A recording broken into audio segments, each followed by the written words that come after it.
body of work of an author that spans 4 decades, that's a year that you need to immerse yourself in it. And I kind of found myself finding more clues and suggestions about ways to crack narrative writing just from narrative writing rather than from cinema. And it just has become a really fun way to engage with, finding solutions to problems that you have when you're trying to craft story and characters to, write this movie. Probably a year after I had spent 2 years reading every Philip Roth book and not look at them, not pick them back up, not think about it. But at that point, it's all just in me. And, I just kind of feel the power of the printed word, which I really love and believe in. It's an incredibly overwhelming and beautiful thing.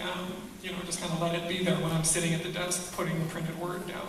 Not that screenwriting's remotely the same as writing prose or fiction, but, there's just something there that I've found to be really, balancing for me.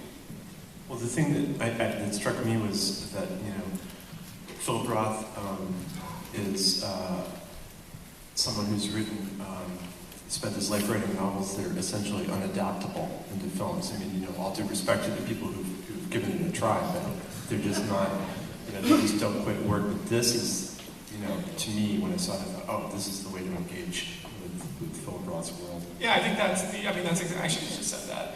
That's, it's just hard to make the movie of a book, but there's something, just to say like, well, I'm not going to make the movie of a book. I'm not going to get the rights. I'm just going to make the movie of the world of his entire body of fiction, and this bit of humor, and this bit of narrative trickery, and this bit of, the way that these two characters interacted in his 25th book, and this idea of, just like, and I'm not talking about him specifically, but it's just sort of easy to absorb everything from an author or just literature that you love like a sponge. And just, then secrete it onto the actors, which is a revolting image, of course, but I realized as I was saying it. But, obviously his influence is 100%, it's all over this, but, I gave Jason Young Hearts Crying by Richard Yates, which is an incredibly beautiful and delicate book that shifts perspectives as time moves in a linear fashion without stepping back. And Jason recommended Light Years by James Salter to me. So there's just other tones of that sort of, post-war, second half of the last century, East Coast literature that is all very connected, and it all sort of has reached its final resting place with me in this film, finally. Questions? Yes. What made you make a film about this particular topic? What made you make a film about? What made you make a film about this particular topic? Is it personal? The topic of success or the topic of writers? Writers, simply put, Philip's a lonely guy, Ike's a lonely guy. If Philip is let's just say, a musician, a filmmaker, at some point you have to ask, how does this guy do what he does? He can't get along with other people. So both of those men needed to be someone who is creatively inclined, but at no point is reliant upon another human being to accomplish their work. So they're either a writer or a painter. I certainly don't even know close to enough about painting to depict something in that world. At least I felt I could honestly try this. Success, I don't know. It was just sort of the right time for me to make this movie. I think this topic just sort of was there. I didn't want to do the rags to riches movie where the end of this movie is the end of the first act, and then you see what he does now that he's kind of had that setback. This was a period that was interesting to me because it's usually reduced to the first 15 minutes of something. But I wanted to make my New York movie, and this New York movie just sort of found these themes. Thank you. Questions? Yes? Why did you choose to use such intense close-ups? Why did you choose to use such intense close-ups? And then there was an adverb. Yeah. Because close-ups are beautiful and they only belong to cinema, really. That's like a trick. You could have like Jason says, you could have material on the page that reads like literature, but that element, a face this big, you only get in this one medium. You'll never see a photograph as large as this movie screen. You'll never see anything as large as this movie screen. And I say this to flatter our actors, but also because it's true. We have amazing faces here. There's no reason, as far as I'm concerned, to be any further away from them than this, because they're so talented and they're so emotive and they can express things with just the sort of twitch of an eye. And I wanted to make sure to capture all that. Fundamentally, it's just beautiful to me. And I was just emboldened because about a month before we shot this, there was a complete Cassavetes retrospective at BAM, and I'd seen every film, and I'd seen maybe 2 of them in the theater on 35, and I went and saw every single one, and it just made me feel confident that we could just go for it and get right in the actors' faces, because they're actors' faces.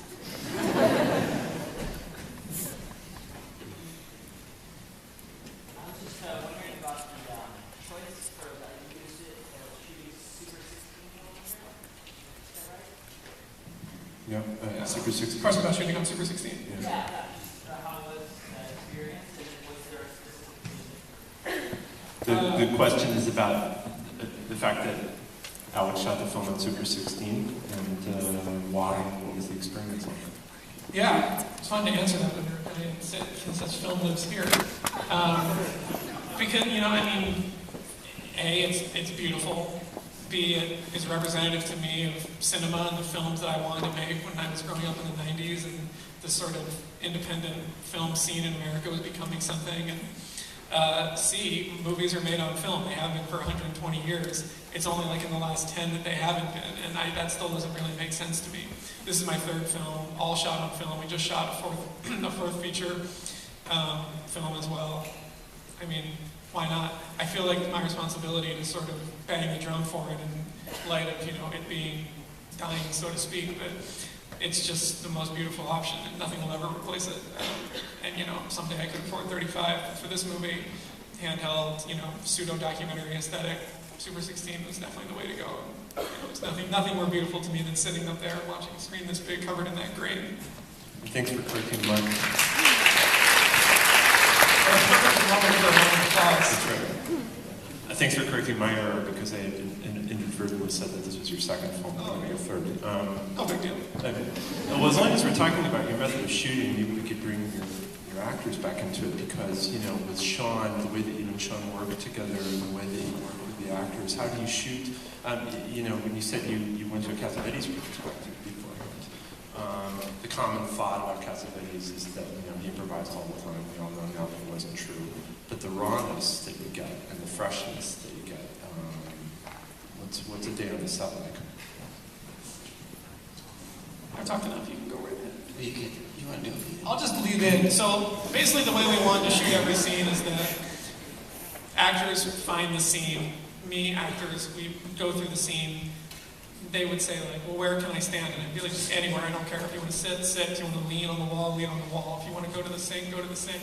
Let's just find the scene. And then Sean, our cinematographer, comes in and I say, okay, here's the scene.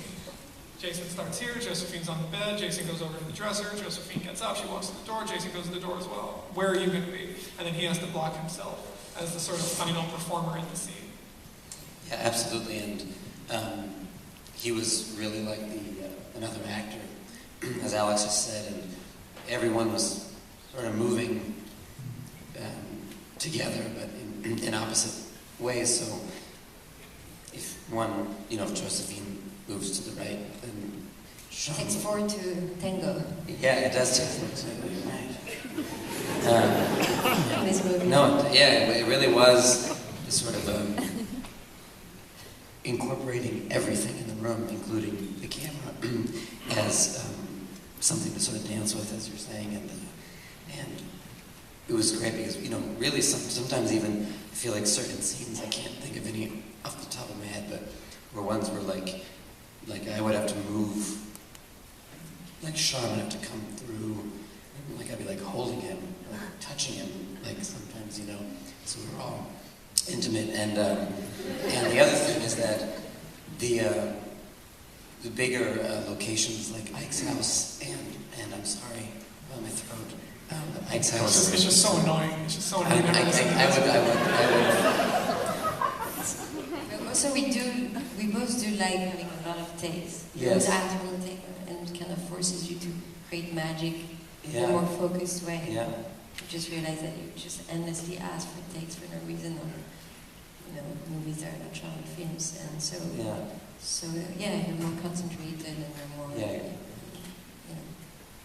concentrated on the magic of those few moments that you get in the film.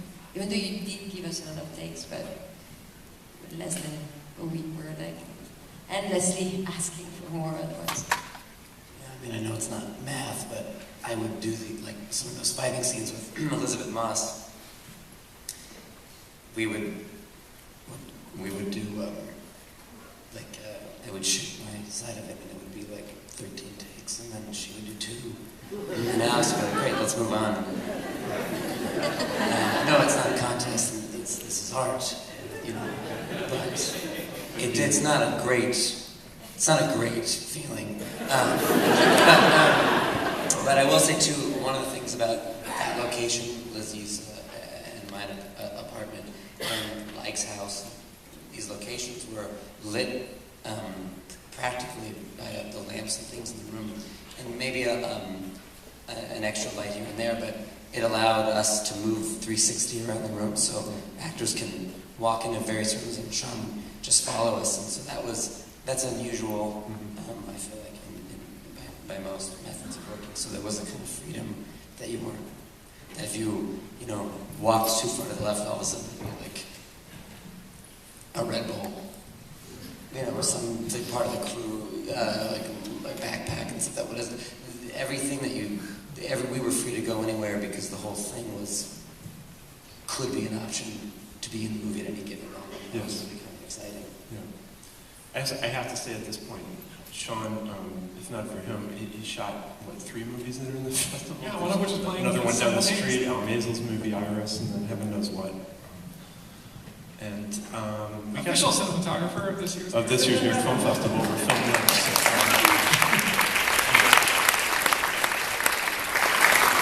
Before we sign off with the high five, I just want to say, can you give us a little taste of what the next film's going to be? Sure. Wait, so is this the end? Because I have a few other things I want to say. Unfortunately. Oh, I have some things We got another film coming up. Yeah. I'll save my final remarks for the end. But so we just wrapped up. You mean my new movie? Or I just meant what it could be like everybody's working on next. We wrapped the film. I say we because I just keep making movies with the same people.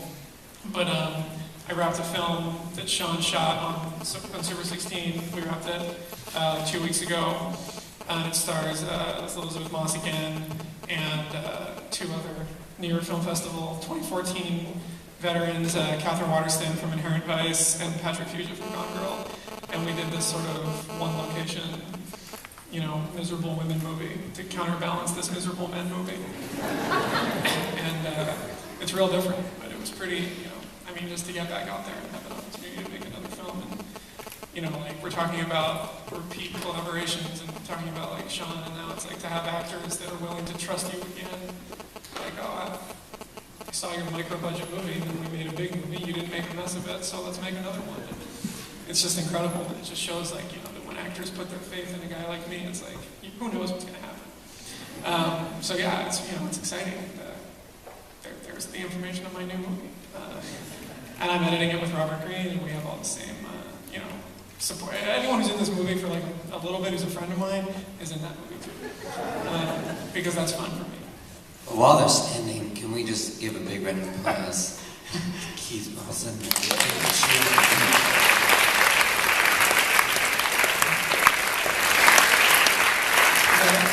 Well, real quick, let me just thank everybody for coming, and I don't know if anyone remembers when I opened our little speech tonight by saying that my first date with my girlfriend was 7 years ago.